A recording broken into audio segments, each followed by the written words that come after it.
সবথেকে গুরুত্বপূর্ণ যে বিষয়টা, যে তাদের আর আমাদের উৎসবের মধ্যে পার্থক্যটা দেখুন। তারা 1 জানুয়ারি বা বাংলা নববর্ষ তারা পালন করে তারা আনন্দ উৎসবের মাধ্যমে, তাই না?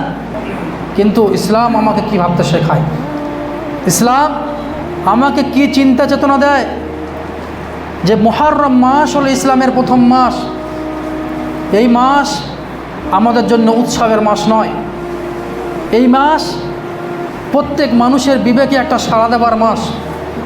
যে আমার হায়াতে আল্লাহ পাক রব্বুল আলামিন 40 বছর, 50 বছর, 60 বছর আমার হায়াতে জিন্দেগি ছিল, তার ভেতরে একটা বছর আমার পার হয়ে গেল, একটা বছর পার হয়ে গেল। নতুন বছর শুরু হলো মানে কি? তোমার হায়াত থেকে একটা বছর চলে গেল। তাহলে ইসলাম এই মাস থেকে আমাদের ভাবনা চিন্তা করায় যে আমার হায়াত থেকে একটা বছর কেটে গেল, না জানি কোন মুহূর্তে আমাকে আল্লাহর কাছে ছাড়া দিয়ে চলে যেতে হবে। সময় এসেছে যত দ্রুত সম্ভব আল্লাহকে রাজি করা, যত দ্রুত সম্ভব আল্লাহকে খুশি করা, যত দ্রুত সম্ভব বেশি ইবাদত বান্দগি করে আল্লাহর রিজামন্দি হাসিল করা।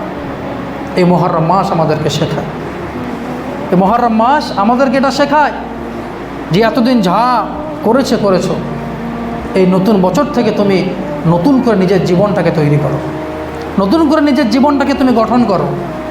আমরা একটা কবিতা আমরা সকলে আমরা কম বেশি জানি, যে এমন জীবন তুমি করবে কেমন গঠন, যে যেদিন তুমি এসেছিলে ভবে, কেঁদেছিলে তুমি, হেসেছিলে সকলে।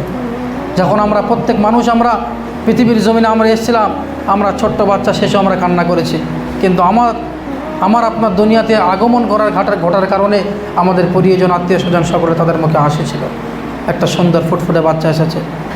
কবি বলছে যে পৃথিবীর জমিন থেকে যাওয়ার আগে এমন জীবন করিও গঠন, মরিয়া হাসিবে তুমি, কাঁদিবে ভুবন। এমন জীবন তুমি গঠন করে দুনিয়া থেকে বিদায় নাও যে পৃথিবীর মানুষ তোমাকে মনে রাখবে, গ্রামের মহল্লার মানুষ তোমাকে মনে রাখবে, তারা তোমার কথা স্মরণ করে তারা চোখের অশ্রু ঝরাবে, কিন্তু তুমি কবরে শুয়ে শুয়ে হাসবে। এমন গঠন করবে, কবরে শুয়ে শুয়ে তুমি হাসবে। কেন হাসবে? কেন সেই জীবন তুমি গঠন করতে পারলে তুমি তো জান্নাতি হয়ে যাবে। আর জান্নাতের মধ্যে কোনো মানুষ কোনোদিন কাঁদতে পারে না, সে হাসতেই পারে কে? এমন জীবন আমাদের গঠন করতে হবে। সেজন্য মুহররম মাস বছরের প্রথম মাস, নতুন করে জিন্দেগিটা শুরু করতে হবে। এত বছর এতদিন যা করার করেছি, আল্লাহ নাফরমানি যা করার করেছি, আর নয়। এই নতুন বছর থেকে আমাদের নতুন জীবনটাকে শুরু করতে হবে। ভালো আমল দিয়ে, নামাজ দিয়ে আমাদের জীবনের আমল নামাটা শুরু করতে হবে, রোজা দিয়ে আমাদের জীবনের আমল নামাটা শুরু করতে হবে, ভালো কাজ দিয়ে, মানুষের সেবা দিয়ে আমাদের নিজেদের জীবনটাকে আবার নতুন করে শুরু করতে হবে।